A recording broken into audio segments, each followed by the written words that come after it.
Yo, what's good, you guys? It's your boy the Kryptonian saying here, bringing you a review for One Piece chapter 111. I believe it's 111 or 112. It's 111. Yo, this chapter, I gotta say, man, I'm very impressed with the fact that, Nami just throws it out there like, Zoro, did you really think I was gonna get drunk on an island that welcomes pirates? And I thought that was pretty clever for Oda to slip that in because it lets us know two things: that Nami and Zoro both are very sharp, which is probably why they kind of clash as much as they do, at least from what I've seen so far, because they're very similar. They're very strong-minded, and they actually think alike too, because both of them were very observant, and they're able to catch on to what was going on very quickly. And the other thing that impressed me was the fact that Oda is working his way back around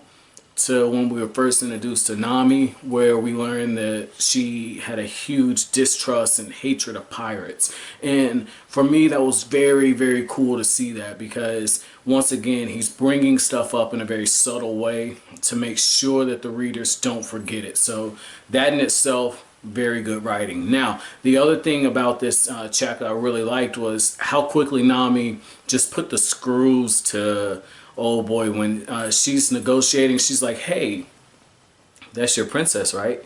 You care about her. 100 billion berries, or we're not saving her. And right there, like, that was brilliant. That was brilliant, because it's just in the very subtle way she's doing it, and she's using logic. If Marvin the Martian came down, he would say A plus B equals C. So Marvin the Martian would say, your princess is in trouble. She's willing to save your princess for this amount of money. If you don't pay this amount of money, you don't care about your princess. Very ABC logic. I like how Nami did that. But the other thing about that, on how she decided to kind of work the sympathy on it, was the guy was like, hey, well, we can negotiate once you actually save her. And Nami's like, you expect me to negotiate and then save her? Are you freaking crazy? Or save her and then negotiate? And Nami's about to let it go, and then that's when Zoro, being the honorable swordsman that he is, it's like, you can't do this, you're blackmailing him. And I like how Nami just automatically turns her sights onto him, because as soon as she kind of catches that, Nami turns right on to me and says, you're so stupid. The money's all mine, but the contract the contract basically goes to the whole crew. Sorry guys, I'm getting tongue-tied. What kind of logic is that? Zoro says. And if you look at Nami, Nami's right away trying to flip it back on him. She's using reverse psychology. She's trying to appeal to him, to his pride as a man, or pride as a swordsman, because she says, come on, all you have to do is swing your sword a little.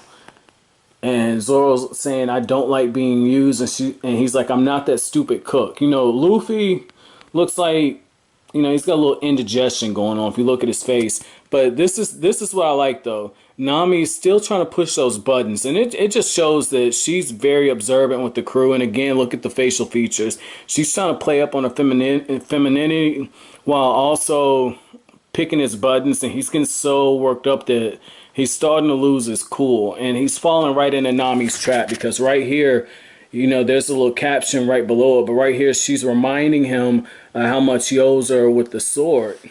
And she gave him 100,000 berries to buy the sword. And if you look at the caption, it says, in Nami's mind, these calculations are correct. And it's because she's saying 300% interest. And the thing on it is, she's right after that saying, Zoro, I'll forgive your debt if you just hold up to your word, if you'll help me. And right there, I saw that, and I found it humorous. But just to give you guys a little personal stuff, for some of my earlier subs, you guys know for a while I was kind of interviewing, and one place I was interviewing at was, I'm not proud to say this, one of the places I was interviewing with was a company that does loans, and they're basically a loan shark. I'm not going to say the name, because I did mess up and give them this channel name, so I'm not going to say it, just in case I might have to try and go back there. But they give out pre-approved loans, and it'll be for outrageous interest rates. And for Zoro to put this in perspective, 100,000 by 300%, that is an astronomical amount. Like, put this in perspective for you, right? That type of interest on what he's paying is like buying a 25-cent pack of gum. And for that 25-cent pack of gum, you're paying like $5 for it over a monthly basis over like a 3-year period. That's basically the type of interest that she hit him with. And I like how she kind of tells him like, hey, you know, you paid me, you know, what you borrowed, but you didn't pay the interest. I like how she did that because Oda's incorporating a little bit of real world into this. And I'm not gonna lie, my perspective on Nami, maybe it's because, you know, ethically I couldn't do that, so I turned down the position, but my perspective on Nami changed a little bit. You know, I can understand for comedy reasons why you do it, and maybe that's just me. So guys, let me know what you think down below. What did you think when you saw that scene when Nami hit him with the interest rate? Now, the other thing in this chapter I really want to talk about, I believe it's Mr. 5. It's the guy that has the, I want to say it's the boom boom fruit. Yeah, the boom boom fruit. So this is another guy with a devil fruit, I'm assuming. If that's the case, I can't wait to see him and Luffy go at it. And the reason why is Luffy, his fighting style is so unorthodox, so unpredictable. And then you have this guy with the boom boom fruit, and you got this explosive nature. Basically, Luffy's explosive nature is about to be personified right here. So when you see those two clash, and I'm assuming they are going to clash, that's going to be a very entertaining fight. But the way that they're making this seem, it looks like Mr. Zero is going to be the final boss. So that's probably who Luffy's really going to be taking on. But I would really enjoy it if it was Luffy and, you know, Mr. Boom Boom Fruit. I think that would be pretty cool to kind of see that. But the thing is Miss Monday is trying to help, you know, the princess escape, you know, Miss Wednesday. You know, Miss Monday's trying to help out, and she's standing in front, and you're thinking, okay, that's it. You know, if that's her last line of defense, if this very manly looking woman, well, man, I'm assuming that's a man just in drag stuff, you know. Somebody let me know that right now, because, I mean, it could be like a woman. It could be. I'm not going to say it can't, because, you know, one of the things I've seen at the gym is you do have some very masculine looking women, so I'm not going to discount it, but I'm looking at that, and that looks like that might be Thor wearing a dress. So I don't know. I'm not trying to offend anybody, you know, because I've had some stuff, you know, in past videos where people have been boxing saying, hey man, your memes have gone a little too far, or, you know, your comments are kind of gone this way, I'm gonna unsub, you know. So I don't want to offend anybody, you know. I know this is the internet and you're going to offend somebody, so you can't, you're damned if you do, damned if you don't. But, you know, once again, I'm very grateful to you guys in this section, so I don't want to rub anybody in the wrong way. But with that being said, I like Zoro's interest, how Zoro comes in, and it just shows you how skilled of a swordsman he is, because old boy flicks 2 boogers, and Zoro, look at this, man, he actually cuts the boogers in half. And you've got to have very, very good hand-eye coordination to be able to deflect and cut 2 things that are that small as boogers. So that right there, you know, not only is Zoro as strong as an ox, as Nami said, but he's got the reflexes of a cat. So this, or the reflexes of a spider. This is really interesting, man. Like, I'm seeing more and more stuff that's letting me see that what happened in that 1-minute melee with Zoro and Kenshin, it was legit, you know, because I think Zoro come off the floor, my dude Kenshin, man. I hate saying that, but I think he could do it. But I want to get on to this organization that tried to recruit Zoro, because Nami is doing the very smart thing, the tactical thing, and I think this might have gone unnoticed by a lot of my younger viewers or some of my older viewers who are getting into One Piece as, you know, your teens, and now you're adults and you're kind of reliving this experience with me.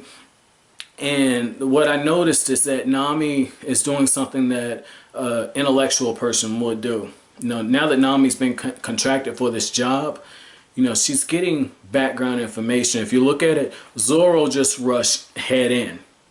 And Nami is gathering intel, and she's like, so what type of people are we dealing with? And that's when we find out the numbering system. And it really reminds me of what Tite Kubo did with the Espada. The higher the number, the weaker you are. So if you're Espada number 4, you're a lot stronger. If you're Espada number 3, then you're a lot more powerful. So I like seeing that because it reminded me of that. Basically 5 and below, you don't want to fuck with them. They're beast mode. 6 on down, they're pushovers. And I thought it was pretty key that when they're confronting Zoro, they tell Zoro, so you're the one who's been killing all of our men. So now I really have to see this animated, because that means Zoro's been, getting his Deadpool on, cutting up bodies. So I got to see that. I know it's probably not going to be as graphic. I've been watching a One Piece, the uncut. So I've been seeing it with the cursing and a little bit of blood. So I can't wait to see this one. I'm going to be starting back the One Piece anime in a little bit. But the other thing on that I thought was key is when Nami's getting the information, basically these are like your outcasts, and it would make sense why they would get a bounty hunter like Zoro, in terms of that's who they're looking for to fill the ranks, because you got assassins and just petty people, but very skilled petty people. So it just shows you that this organization is very, very, this isn't a group that you really want to mess around with. So I thought that was cool, and just really sets like a backdrop. And the fact that Oda has an organization like that so early, because 100 chapters in a series that I think One Piece is 810 chapters along now. So to have an organization like that introduced this quickly, and I know one of you guys said this arc is going to be a pretty long arc. So to have it in here and know that he's going to rush out the door pretty soon, probably 50 chapters maybe, if it's going to be a long arc, it really raises my expectations for everything going forward. But, chapter ends off with Luffy telling Zoro, I've had it with you.